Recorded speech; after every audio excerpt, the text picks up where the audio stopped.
কাছের বাড়িটা বাংসত তোর আজ কাঠডিটা গুড়া গুড়া সাহেব তুই খাইতাছর দিকা নাইলে নি খাওয়াটা শেষ কর তোর আজ কাঠডিটা গুড়া করলাম আমি আইতাছি আজ কাছের বাড়ি ভাঙ্গন নি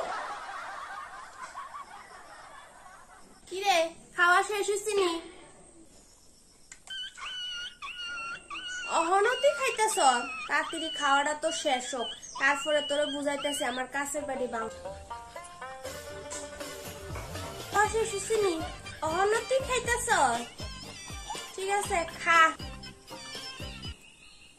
খা বুঝাইতেছি তোরে কাছের বাড়িটা ভাঙ্গন না আইতাছি দাঁড়া তোর খাওয়াটা শেষ হোক তারপরে তোর ফ্রিজে চামড়া উড়াইতে মনা তোর খাওয়া শেষ হইছে 哎呦我的妈！